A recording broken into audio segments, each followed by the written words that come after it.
Assalamualaikum warahmatullahi wabarakatuh. Selamat siang semuanya. Kami dari kelompok 9 ingin mempresentasikan mengenai analisis laporan keuangan PT Ultra Jaya Milk Industry Tbk tahun 2019-2020. Berikut anggota kelompok kami, ada saya Izul NRP 35, Alexander Enrico NRP 52, ada Aris NRP 59, dan Muhammad Haris NRP 102. Berikut outline dari presentasi kami.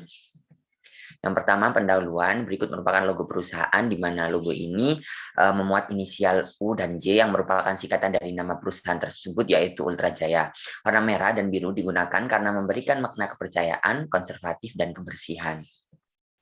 Selanjutnya, sejarah perusahaan. Jadi PT Ultra Jaya Milk Industry Tbk merupakan salah satu perusahaan yang ada di Indonesia dan menjadi perusahaan pelopor produsen susu cair segar, minuman ringan, serta minuman kesehatan, dan diproduksi dan dikemas secara aseptik.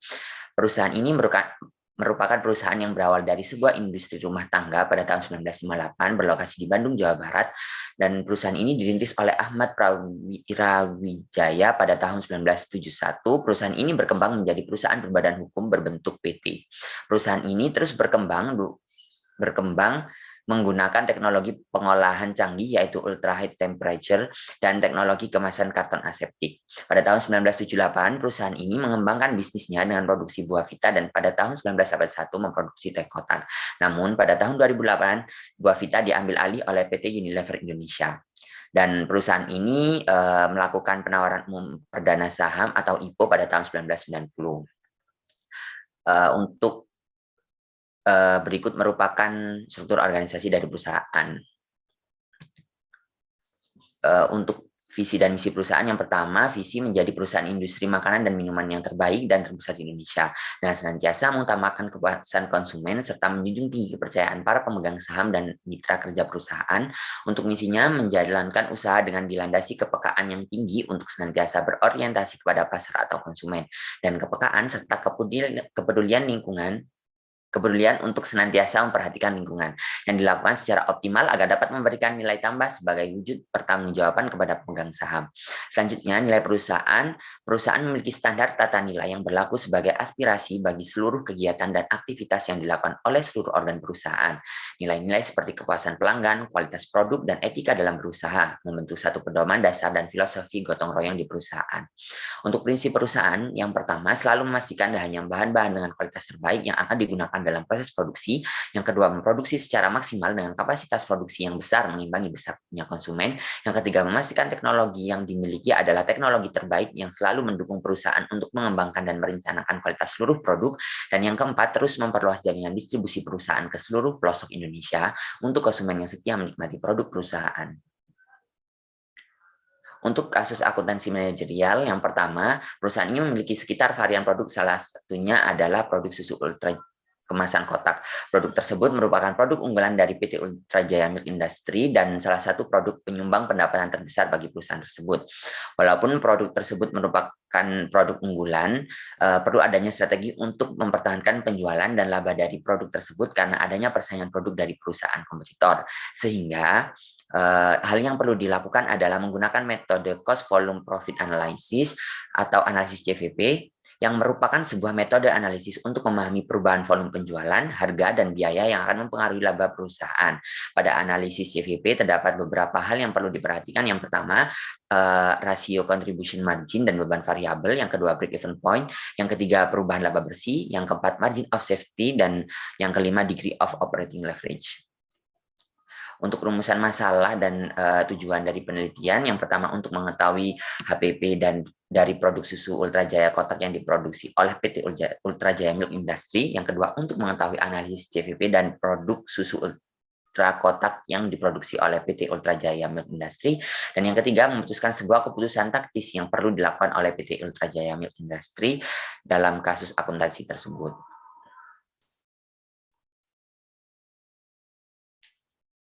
Selanjutnya, data keuangan. Selanjutnya ada data keuangan. Yang pertama ini ada laba rugi PT Ultra Jaya Milk Industry secara general untuk periode tahun 2019 dan tahun 2020. Dapat dilihat di sini. Next. Selanjutnya adalah HPP General PT Ultra Jaya Milk Industry yang ada pada periode tahun 2019 dan 2020 seperti yang ada di gambar berikut. Next. Selanjutnya itu ada HPP Asumsi dari PT Ultra Jaya Milk Industry pada tahun 2019-2020 dan total penjualan bersih selama tahun 2020 hingga 2019. Next. Untuk harga susu kotak Ultra 250 ml pada periode 2019 dan 2020, ini tahun 2019, harganya itu 6.000 dan 2020 6.200. Kemudian untuk volume penjualan susu kotak Ultra 250 ml pada periode 2019-2020 dapat dilihat seperti gambar berikut. Next. Nah, selanjutnya ada laba produk susu Ultra dengan asumsi 35% untuk periode 2019 dan pada periode 2020. Next. Selanjutnya metodologi penelitian. Berikut merupakan flowchart dari metodologi penelitian ini. Yang pertama, objek dan subjek penelitian. Jadi objek pada penelitian ini adalah laporan keuangan tahun 2019 dan tahun 2020 dari perusahaan PT Ultra Jaya, dan subjek penelitian ini adalah PT Ultra Jaya Milk Industry. Waktu dan tempat penelitian, jadi kami penelitian ini dilakukan secara online pada masing-masing domisili peneliti dan dilakukan pada 1 Desember 2020 hingga 6 Desember 2020. Untuk metode pengumpulan data, kami melakukannya dengan studi literatur pada berbagai sumber terpercaya seperti laporan keuangan yang dapat didapatkan pada laman resmi Bursa Efek Indonesia dan studi literatur yang juga dilakukan dari jurnal terpercaya. Analisis dan pembahasan. Untuk yang pertama yaitu perhitungan HPP. HPP adalah semua pengeluaran yang dibebankan untuk menghasilkan produk secara langsung. Dan berikut adalah harga pokok penjualan dari keuangan PT Ultra Jaya. Ada pemakaian bahan langsung, upah langsung, penyusutan aset tetap, pemeliharaan dan perbaikan, listrik dan energi, gaji, pemakaian suku cadang, pemakaian bahan pembantu, keperluan pabrik, asuransi, kerusakan barang, penyusutan, dan amortisasi. Dan total harga pokok pendapatan tahun 2020 ada 3.709.000 dan 2019 3.961.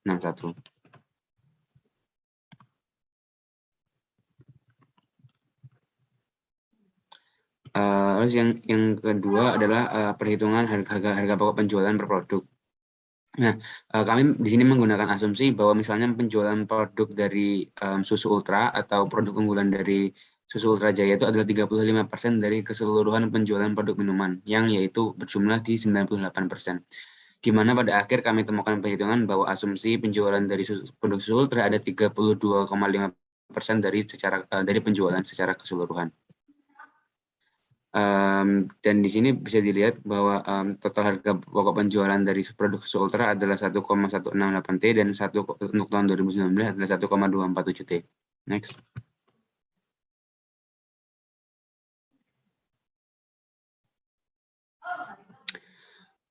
Ya, untuk biaya variabel dan biaya tetap dari susu Ultra bisa dilihat di sini bahwa total biaya variabel adalah 996 100 M dan untuk 2019 total biaya variabelnya adalah 1.076. Untuk biaya tetapnya untuk tahun 2020 adalah 172 miliar dan untuk tahun 2019 adalah 171 miliar. Nah, PT Ultra Jaya sendiri mengalami penurunan HPP pada tahun 2020 yang bisa disimpulkan dari total biaya variabel yang menurun dan biaya tetap yang tetap stagnan, bahwa Ultra Jaya itu telah mengurangi kuantitas produksi. Yang kedua adalah CVP analysis yang bertujuan untuk mendeskripsikan hubungan antara unit yang dijual, biaya, dan juga laba untuk mengambil keputusan manajerial. Yang pertama adalah contribution margin atau jumlah yang tersedia dari penjualan setelah dikurangi biaya variabel secara keseluruhan, yang memiliki rumus total penjualan dikurangi biaya variabel. Untuk total penjualan sendiri adalah 3.839 dan untuk total variabel adalah 2.072. Next. Nah, untuk perhitungan contribution margin didapati pada tahun 2020 adalah sebesar 964 miliar dan pada 2019 terdapat 803 miliar. Untuk contribution margin ratio yang berumuskan 1 dikurangi biaya variabel dibagi adalah penjualan pada tahun 2020 adalah sebanyak 49% dan 2019 adalah sebanyak 43%.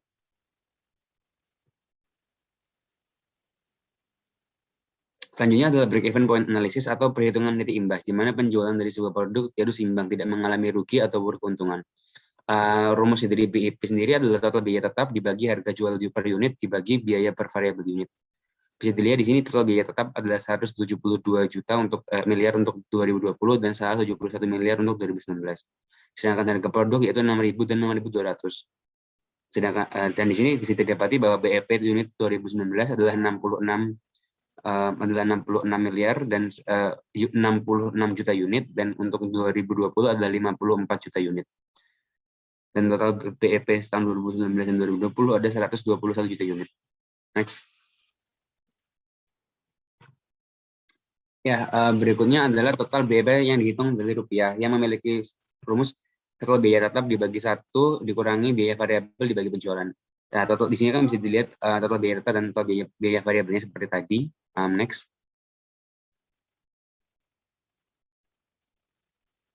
Nah, di sini bisa dilihat bahwa total penjualan bersih adalah 3.836 dan di sini bisa terhitung BEP-nya adalah 350 miliar dan BEP dalam rupiah adalah 880 miliar. Nah, di sini titik imbas perusahaan adalah di mana perusahaan bisa mencetak laba pada penjualan perusahaan pada tahun 2019 adalah 350 miliar dalam penjualan atau 66 juta unit produk, dan untuk 2020 ada 400 miliar atau 54 juta unit penjualan.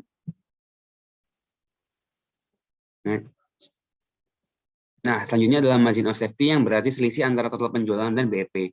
Margin of safety rumusnya adalah penjualan dikurangi BEP, dan di sini bisa dilihat bahwa margin of safety dari 2019 adalah 1.529 dan pada 2020 adalah 1.559. Nah, bila dijadikan persentase maka margin of safety pada tahun 2019 adalah 81% dan 2020 adalah 80%. Oke, selanjutnya adalah DOL atau Degree of Operating Leverage. Jadi DOL sendiri ini merupakan tingkat respons pendapatan terhadap perubahan pendapatan penjualan. Nah, jadi ini rumusnya DOL sendiri adalah margin kontribusi dibagi pendapatan bersih.